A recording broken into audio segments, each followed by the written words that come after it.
So ఈరోజు మనం వీడియోలో 3 థింగ్స్ డిస్కస్ చేసుకుందాం. ఒకటి వచ్చేసి ఏంటంటే కోర్స్కి ఎంత ఫీజు మనం పెట్టచ్చు. ఇంకొక విషయం వచ్చేసి అసలు సాఫ్ట్వేర్ వరల్డ్ కానీ ప్రజెంట్ ఉన్న సిచ్యువేషన్లో ప్రజెంట్ ఉన్న జనరేషన్లో ఎలాంటి స్కిల్స్ ఉంటే మనం సక్సెస్ఫుల్గా మన లైఫ్ని లీడ్ చేస్తాం. ఈ 2 విషయాలు కాకుండా very important thing so problems, how to face the problems, how to face the situation, how to handle the tough situation in our life.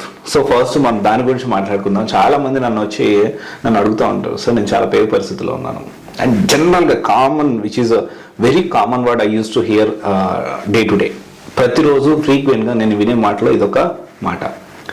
ఇంకొకటి వచ్చేసి సో నేనున్న ప్రజెంట్ సిచ్యువేషన్లో నాకు దీన్ని ఎలా ఓవర్కమ్ చేయాలో అర్థం కావట్లేదు, చాలా స్ట్రెస్కి గురవుతూ ఉన్నాను, చాలా డిప్రెషన్లో వెళ్ళిపోతూ ఉన్నాను అని చెప్పి జనరల్గా చాలామంది స్టూడెంట్స్ నన్ను అడుగుతూ ఉంటారు. ఒక విషయం, ఒక సింపుల్ వర్డ్ ఒకటి చెప్తారండి. సింపుల్ అని నేను చెప్పను, డెఫినెట్గా ఎవరి ప్రాబ్లం వాళ్ళకి పెద్దదిగానే ఉంటుంది. కానీ ఒక విషయం ఏంటి అంటే మనిషి పుట్టిన తర్వాత ప్రతి ఒక్కరికి ప్రాబ్లమ్స్ ఉంటాయండి. Not only for human being, so human బీయింగే కాదు, యానిమల్స్ కానీ ప్రతి ఒక్కరికి ఈ సమస్త జీవరాశిలో ప్రపంచం అని ఈ ప్రపంచం మొత్తం విశ్వం మొత్తం సమస్త జీవరాశిలో ప్రతి ఒక్కరికి కంపల్సరీ ఎవరికి తగ్గ ప్రాబ్లమ్స్ వాళ్ళకు ఉంటాయి. కొంతమంది నా దగ్గరికి వస్తారు, సో నేను చాలా పేద పరిస్థితుల్లో ఉన్నాను సార్ అని చెప్పి. సో పేద పరిస్థితుల్లో ఉన్నారు అంటున్నావు కరెక్టే, కానీ 3 పూటలు తింటున్నావా లేదా? ఈ రోజుకి 1 పూట తిన్నవాడు చాలా మంది ఉన్నారు, 2 పూటలు తినే 1 పూట తిండి దొరక్క ఇబ్బంది పడే వాళ్ళు చాలా మంది ఉన్నారు. And your leading successful life 3 పూట ఎందుకని 3 టైమ్స్ బెటర్గా నువ్వు ఫుడ్ 3 టైమ్స్ తింటున్నావు ఫుడ్ అనేది. అండ్ ఇంకొంతమంది వస్తారు, నాకు చాలా కష్టంగా ఉంది, నాకు లవ్ ఫెయిల్యూర్ అయిపోయింది, నాకు బ్రేకప్ అయిపోయింది. So this is a very common word, breakup అయిపోయింది, నేను ఇంకేం చేయలేకపోయినా నన్ను వదిలేసి వెళ్ళిపోయింది. నాకు అర్థం కావట్లేదు వేరే అంటే తను లేకపోతే లైఫ్ లేదా? నీకు జన్మనిచ్చిన తల్లిదండ్రులు లేరా? Why don't you share with your mom? మీ మదర్తో ఎందుకు నీ థింగ్స్ అనేవి షేర్ చేసుకోలేకపోతున్నావు? సో ఇప్పుడు చూడండి, ట్రస్ట్ మీ. సో ఈరోజు జనరల్గా ఏంటంటే కొంచెం నీట్గా రెడీ అయ్యాను. సో జనరల్గా రోజు నీట్గా రెడీ అవుతాను, బట్ ఎప్పుడైనా రెడీ అయినప్పుడు I used to take a snap and I used to send to my mom. So మా మదర్కి పంపించి సో ఎలా ఉందని ఫోన్ చేసి అడుగుతాను. ఇలా ఎందుకని ర్యాపో మెయింటైన్ చేయలేకపోతున్నారు? సీరియస్గా ఇలా మీరు ర్యాపో మీ మదర్తో మీ ఫ్యామిలీ మెంబర్స్తో మెయింటైన్ చేయగలిగితే డెఫినెట్గా ఈ ఏదైతే ఉందో ఈ ఎస్పెషల్లీ ఈ బ్రేకప్ ఇలాంటి కాన్సెప్ట్లు అన్నీ కూడా ఉండవు, ఇంకా హ్యాపీగా లైఫ్ లీడ్ చేస్తారు. అండ్ ప్రాబ్లమ్స్ అంటారా, టఫ్ సిచ్యువేషన్స్ అంటారా, ప్రతి ఒక్కరికి టఫ్ సిచ్యువేషన్స్ ఉంటాయి. ఇట్స్ ఆల్ అబౌట్ అంటే how you overcome on that situation. So ఇది ఒకసారి ఆలోచించండి. ఎప్పుడూ కూడా నేను డిప్రెషన్లో ఉన్నాను, నాకే ఎందుకు ఈ ప్రాబ్లమ్స్? ప్రతి ఒక్కరికి ప్రాబ్లమ్స్ ఉంటాయండి, ప్రతి ఒక్కరికి ప్రాబ్లమ్స్ ఉంటాయి. ఎవరికి లేదు చెప్పండి? అనుకుంటారు బాగా డబ్బులు సంపాదించేస్తున్నారు, హ్యాపీగా లైఫ్ లీడ్ చేస్తున్నారు. ఎవరికి ఉండే ప్రాబ్లమ్స్ వాళ్ళకు ఉంటాయి. బట్ ఆ ప్రాబ్లమ్స్ని ఎలా నువ్వు డీల్ చేసావు, ఎలా నువ్వు హార్ట్ తీసుకోకుండా ఎప్పుడు చేయాలో ప్రశాంతంగా లైఫ్ లీడ్ చేసావు అనేది ఇక్కడ ఇంపార్టెంట్. అండ్ తర్వాత విషయానికి వస్తే కోర్స్కి ఎంత కట్టాలి? కోర్స్కి నేను 20,000 కడతాను, లేకపోతే నేను 10,000. ఒక దాంట్లో చూశాను 8,000 కోర్స్ ఉంది, ఇంకో దాంట్లో చూశాను 15,000 కోర్స్ ఉంది, ఇంకొక దాంట్లో చూశాను 60,000-70,000 ఉంది అని చెప్పి. ఇప్పుడు ఏంటి అంటే కోర్స్కి ఎంత పెట్టాలి అనే కాన్సెప్ట్ విషయానికి వస్తే దీనికి మనీ అనేది ప్రసే పక్కన పెడితే సబ్జెక్ట్ అనేది important. Subject is very important. అది 10,000 పెడతావా డజన్ మ్యాటర్, 20,000 పెడతావా డజన్ మ్యాటర్, 50,000 పెడతావా డజన్ మ్యాటర్. మనకి వాళ్ళు చెప్పే సబ్జెక్ట్ అనేది ఎవరైతే ఫ్యాకల్టీ ఆర్ మెంటార్ ఉన్నారో వాళ్ళు చెప్పే ఫ్యాకల్టీ ఏదైతే సబ్జెక్ట్ ఉందో అది మనకు అర్థమవుతుందా? ఇది ఇక్కడ ఇంపార్టెంట్. ఇది అండ్ నాకు జాబ్ అసిస్టెన్స్ అనేది కాదు, కానీ మనము జాబ్స్ ఎత్తుక్కోవడానికి వాళ్ళు మమ్మల్ని ట్రైన్ చేస్తున్నారా లేదా? 10,000 పెట్టావా, 20,000 పెట్టావా, 50,000 పెట్టావా డజన్ మ్యాటర్. కరెక్ట్గా పర్ఫెక్ట్గా నీ క్లాస్లో అవుతున్నాయా? పర్ఫెక్ట్గా నీకు ఆయన బాగా చెప్పు ఉండొచ్చు, మేబీ మనదే మిస్టేక్ అయి ఉండొచ్చు. కానీ ఇక్కడ ప్రాబ్లం అది కాదు, మనకి వాళ్ళు చెప్పేది మనకు అర్థమవుతుందా లేదా? This is very important. నేను ప్రతిసారి చెప్పేదేనండి, subject is important. Based on that నీకు ఎక్కడ సబ్జెక్ట్, అది 50,000లో నీకు వాళ్ళు చెప్పే సబ్జెక్ట్ అనేది లేకపోతే సో ఇన్స్టిట్యూట్కి ఎక్స్ ఇన్స్టిట్యూట్కి వెళ్ళావు అనుకుందాం.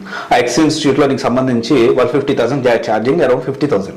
బట్ ఏంటి అంటే అక్కడ చెప్పే ఫ్యాకల్టీ మీద నీకు కాన్ఫిడెన్స్ ఉంది, లేకపోతే ఆ ఫ్యాకల్టీ అనేది చెప్పేది నీకు బాగా అర్థమవుతుంది, నువ్వు బాగా ప్రాక్టీస్ చేయగలుగుతున్నావు, then you can take take a step on that. లేదు ఇంకొకరి దగ్గర 8,000 ఉంది, మనం చూస్తున్న ఒక సింపుల్ పైథాన్ ఒకటి 8,000, జావా ఒకటి 8,000 అట్లా ఉంది. బట్ ఏంటంటే కాంబినేషన్ కూడా ఇంపార్టెంట్. ఆ కాంబినేషన్ కరెక్ట్గా తీసుకునేది కాంబినేషన్ తీసుకోండి. ఇప్పుడు ప్రెసెంట్ ట్రెండింగ్లో ఏది జాబ్ మార్కెట్ ఉందో ఇప్పుడు చూసుకుంటే పైథాన్ అంటున్నారు. సో పైథాన్ ఫ్రెషర్స్కి కొంచెం ఆపర్చునిటీస్ తగ్గుతున్నాయి అనేది ఒక దీనికి సంబంధించిన రూమర్ లేకపోతే అది నిజమా అనేది దాని గురించి రీసెర్చ్ చేస్తున్నాను. దాని జాబ్ అప్డేట్స్ ఇవన్నీ ఒకసారి మార్కెట్ ట్రెండ్స్ చూసి మీకు అప్డేట్ చేస్తాను దాని విషయంలో. అయితే ఇక్కడ చూసుకుంటే మనం తీసుకున్న కాంబినేషన్ అనేది ప్రెసెంట్ జాబ్ ట్రెండింగ్లో ఉందా, జాబ్ మార్కెట్లో మనం తీసుకున్న కాంబినేషన్కి జాబ్ వస్తుందా. సో ఇవన్నీ మీరు చూసుకోవాలి, సబ్జెక్ట్ చూసుకోవాలి, డబ్బులు కాదు ఇక్కడ. మీరు పెట్టే 50,000 కానీ, 1,00,000 కానీ, 70,000, 10,000 కానీ గుర్తుపెట్టుకోండి, this is your future. You are investing on your future. అది రైట్గా ఎక్కడ పెట్టాలో అక్కడ పెట్టాలి. అంటే ఎక్కడ ఇన్వెస్ట్ చేయాలో అక్కడ ఇన్వెస్ట్ చేయాలి. ఇప్పుడు డబ్బులు ఎక్కడ ఇన్వెస్ట్ చేయాలో అక్కడ ఇన్వెస్ట్ చేయాలి, వేస్ట్ చేసుకోకూడదు. ఇక్కడ మీకు రాంగ్ స్టెప్ తీసుకుంటే నాట్ ఓన్లీ మనీ వేస్ట్ అవడం ఒక్కటే కాదు, కానీ మీకు టైం కూడా చాలా కన్జ్యూమ్ అవుతుంది. So this is very important. And చాలామంది నేను ఫ్రీక్వెంట్గా చెప్పే విషయం ఏంటి అంటే అన్ని ఎంఎన్సీ కంపెనీస్లో మీరు కంపల్సరీ లాగిన్ అవ్వండి, సైన్ అప్ అవ్వండి అని చెప్తా ఉంటాను. I don't know how many people are registered, but నేను నా రెస్పాన్సిబిలిటీ అయితే నేను ఎవ్రీ వీడియోలో ఆల్మోస్ట్ అప్పుడప్పుడు టచ్ చేస్తూనే ఉన్నాను ఈ విషయాన్ని, రైట్. సో ఇక్కడ ఇంపార్టెంట్ ఏంటి, మనీ కాదు ఇక్కడ ఇంపార్టెంట్, ఇది మీ ఫ్యూచర్కి సంబంధించిన విషయం. మీరు ఫ్యూచర్ని బిల్డ్ చేసుకోవాలి. ఎజ్యూమ్ దట్ ఇప్పుడు ఒక ఫ్యాకల్టీ ఉన్నారు, ఒక ఇన్స్టిట్యూట్లో 50,000, 60,000 లేకపోతే ₹1,00,000 ఉంది అనుకుందాం. సో వాళ్ళు ₹1,00,000 అయితేనే వాళ్ళ ఫ్యాకల్టీ వాళ్ళు చెప్తానా అంటారు. సో మీకు ఓకే అనుకుంటే జాయిన్ అవ్వండి. ఎందుకంటే ఇప్పుడు మీకు జాబ్ వచ్చింది అనుకుందాం, ఎగ్జాంపుల్ మీకు ఒక జాబ్ వచ్చింది, మీరు ఒక ఫుల్ స్టాక్ జావానో లేకపోతే ఒక జావా సెలీనియమో లేకపోతే sales force, DevOps with AWS, full stock .NET, లేకపోతే మీన్ అండ్ మోన్స్టాక్ Node.js, లేకపోతే పెగానో లేకపోతే డైనమిక్ 365 ఏదో కోర్స్ నేర్చుకున్నారు అనుకుందాం. ఆ నేర్చుకున్నప్పుడు మీరు దానికి సంబంధించి సో ఫుల్ స్టాక్ దాంట్లో జాబ్ వచ్చింది అనుకుందాం. సో మీకు అజ్యూమ్ దట్ మీకు ఒక 50,000 మీ కెపాసిటీ తగ్గట్టు మీకున్న స్కిల్ ప్రకారం మీరు ఎంత ఎక్స్పెక్ట్ చేస్తున్నారంటే 50,000 ఎక్స్పెక్ట్ చేస్తున్నారు, రైట్. 50,000 ఎక్స్పెక్ట్ చేస్తుంటే వేరే వాళ్ళు వచ్చి నాకు 10,000కే చెప్పండి, నాకు 5,000కే చెప్పండి అంటారు. సో ఇప్పుడు దానికి సంబంధించి 50,000 మీ స్కిల్ తగ్గట్టే మీరు కంపల్సరీ అంతకు తక్కువ అయితే మీరు చేయాలని ఎవరో అనుకోరు. ఎట్ ద సేమ్ టైం ఏంటి అంటే ఎవరికుంటే క్వాలిటీ వాళ్ళకు ఉండొచ్చు, బట్ ఇక్కడ అర్థం చేసుకోవాల్సిన విషయం ఏంటి అంటే ఆ చెప్పే సబ్జెక్ట్ మనకు అర్థమవుతుందా, ఇది చాలా ఇంపార్టెంట్. అండ్ తర్వాత విషయానికి వస్తే few skills which is required లేకపోతే మనం ప్రజెంట్ జనరేషన్లో కానీ ఇప్పుడు ప్రజెంట్ సర్వే అవ్వాలంటే ఇవి చాలా ఇంపార్టెంట్. అండ్ దాంట్లో first point very very very important point ఏంటి అంటే నెట్ సర్ఫింగ్. నెట్ సర్ఫింగ్ అంటే మనం అనుకున్నట్టు ఫేస్బుక్ న్యూస్ ఫీడ్ లేకపోతే ఇన్స్టా న్యూస్ ఫీడ్ లేకపోతే లింక్డ్ఇన్ చూసుకోవడం ఇవి కాదు. Net surfing in the sense ఏంటి అంటే మనకి కావాల్సిన ఇన్ఫర్మేషన్ని ఎలా మనము రీసెర్చ్ చేసి సెర్చ్ చేసి ఓపిక్గా మొత్తం నెట్ నుంచి ఆ ఇన్ఫర్మేషన్ మనం గ్యాదర్ చేసామా. ఇక్కడ ఏంటి అంటే ఈ నెట్ సర్ఫింగ్ వల్ల ఏంటి అంటే దీనికి సాఫ్ట్వేర్కి సంబంధం ఉంది, లేకపోతే దీనికి ప్రజెంట్ జనరేషన్కి సంబంధం ఉంది కూడా నేను చెప్తాను ఇప్పుడు. సో నెట్ సర్ఫింగ్ అనేది ఏంటి అంటే ఇన్ఫర్మేషన్ అనేది ఎక్సెసివ్గా ఉంది ఇప్పుడు. అంటే మనకి కావాల్సిన దానికంటే ఎక్కువ ఇన్ఫర్మేషన్ ఉంది, బట్ ఏంటి అంటే మనకి ఏ ఇన్ఫర్మేషన్ కావాలో ఆ ఇన్ఫర్మేషన్ తీసుకోవాలి మనం, రైట్. అది first point and very first point. ఎందుకు అంటే మీరు రేపు ప్రాక్టీస్ చేసేటప్పుడు కానీ ఎక్కడెక్కడ కమ్యూనిటీస్ ఉన్నాయి, ఎలా మనం ఆన్సర్ తీసుకోవాలి, ఇదంతా కొంచెం రీసెర్చ్ చేయడానికి ఆర్టికల్స్ చదవగలగాలి, ఆర్టికల్స్ చదవాలి, లేకపోతే వేరే కేస్ సినారియోస్ ఏంటి, టెస్ట్ కేసెస్, లేకపోతే వేరే ఇప్పుడు జావా సెలీనియం టెస్ట్ కేసెస్ రాశారు, సో అది ఎలా ఉంది, అది ఎగ్జిక్యూట్ అవ్వట్లేదు, ఏంటి ప్రాబ్లం, ఇలాంటివన్నీ మీరు తెలుసుకోవాలి అంటే సో మీకు నెట్ సర్ఫింగ్ అనేది చాలా ఇంపార్టెంట్. ఫస్ట్ పాయింట్ ఇది. అండ్ సెకండ్ పాయింట్ ఏంటంటే పేషెన్స్ అండి. ఎంత ఓపిక్గా ఉండాలంటే ప్రజెంట్ జనరేషన్లో చాలా ఓపిక్గా ఉండాలి. Unless if you become the boss. ఆ బాస్ అయినప్పుడు కూడా you should be having very patience అండి. కొంచెం పేషెన్స్ కొంచెం పని చేయించుకోగలగాలి. సో ఆబ్వియస్లీ కొంతమందికి అలవాటు ఉండకపోవచ్చు, but still compulsory patience is very needed, okay. And then తర్వాత కమ్యూనికేషన్ అండి. కమ్యూనికేషన్ ప్రాబ్లం వస్తే ఎంత ప్రాబ్లం వస్తుందంటే అంత ప్రాబ్లం వస్తుంది. కమ్యూనికేషన్ అనేది చాలా ఇంపార్టెంట్. ఎందుకంటే మనం ఏం పని చేసామనేది దాన్ని ప్రొజెక్ట్ చేసుకోవడానికి communication is very much needed, okay. And then problem solving. ప్రతి ఒక్కరు కూడా, ఈవెన్ నేను ఒక దగ్గర వర్క్ చేసినప్పుడు నేను సార్ సో ప్రాబ్లం ఉంది, నాకు ఈ ప్రాబ్లం ఉంది, కంపెనీలో ఈ ప్రాబ్లం ఉంది, ఆ ప్రాబ్లం ఉంది అని చెప్తా ఉంటే సో ఆయన ఏంటి అంటే నేను ఒక్కటే మాట అనేవాడు, నా దగ్గర ప్రాబ్లమ్స్ ఎందుకు తీసుకొస్తున్నావు, సొల్యూషన్ తీసుకొని రా. ఇక్కడ ఇలాంటి మైండ్ అంటే కొంతమంది మైండ్ సెట్ ఎలా ఉంటుందంటే, సో ఒకప్పుడు నాకు కూడా ఉండేది ఏంటంటే ప్రాబ్లం రాగానే డైరెక్ట్గా వాళ్ళకి వెళ్ళి సో ప్రాబ్లం ఉందని చెప్పాను. బట్ ఏంటి అంటే they are expecting solution. And కుదిరితే ప్రతి దానికి మీరు ఎప్పుడు హైయర్ అథారిటీకి వెళ్ళకూడదు. ఎప్పటికప్పుడు ఏంటి అంటే మనమే సాల్వ్ చేసుకొని మ్యాక్సిమం వాళ్ళ దగ్గరికి తీసుకెళ్ళకూడదు. Then they will appreciate you.